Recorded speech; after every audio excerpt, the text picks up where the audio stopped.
Hello and welcome to Morningstar. I'm Emma Wall and I'm joined today by Michael Hulme, manager of the Carmignac Portfolio Commodities Fund.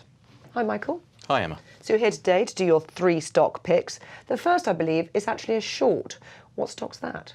Yes, Emma. Well, since we've done this before, I thought I'd throw in a short into the mix.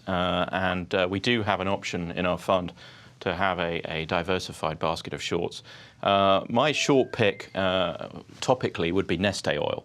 Now, Neste Oil is a refiner based in Finland that also makes renewable diesel, which is very much a green fuel.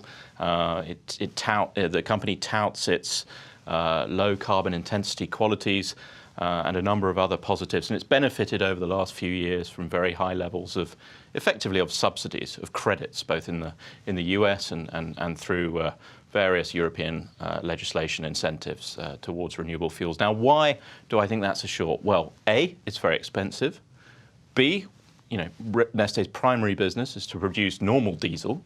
And normal diesel, as we know, is going to be quite challenged going forward in Europe. All the refiners are geared to producing middle distillates and diesel, and we're looking at a market that is probably at peak diesel demand as we move away from the Volkswagen scandal towards hybrids. So that's one part of the case. The other part of the case is, of course, that this renewable diesel isn't as green as people would like to think it is. Ultimately, renewable diesel often comes from palm oil in Malaysia or derivatives of palm oil. We all know that palm oil comes from deforestation, which is ultimately creating more greenhouse gases ultimately. And therefore, the carbon pathways for Neste to generate renewable diesel are a little bit of a grey area. We think with Trump and the focus on domestic producers, whether it's renewable fuels or fossil fuels, will reduce the incentives for Neste in that market. So we see the business as challenged in terms of profitability and returns going forward. And what's the second stock? Second stock is one that's closer to home, and it's Weir Group. And you might ask why I'm talking about an engineering company, a UK engineering company. Well, Weir, despite being close to where we are today, what they do is they make pumps and pumping equipment that is often sold both in the mining industry, but particularly also for the shale industry. It's an essential part of fracking.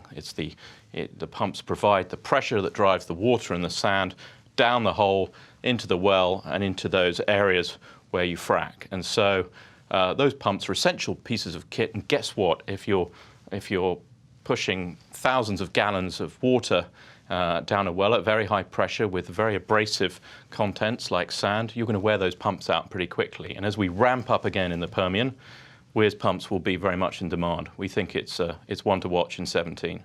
So you've had one short, one long, and a final long. Final long is, I think, a solid name that hasn't seen much in terms of performance over the last year or two, particularly through the oil downturn. But now, as we move forward, Suncor, which is a Canadian oil sands company, is very much poised to benefit from several things. First, the Trump regime's willingness to engage in discussions over pipelines with Canada, which is going to help bring oil sands product to market. It's going to help bring that bitumen and that synthetic crude oil down to the Gulf Coast. That's going to improve companies like Suncor's margins and profitability. Suncor is also coming off a period of very high investment. And as oil prices recover, we're going to see excess cash flows, and that's going to create free cash flow generation, which is going to pay dividends and make shareholders very happy. So we think that's one to keep in your pocket. Michael, thank you very much. Thank you. This is Emma Wall from Morningstar. Thank you for watching.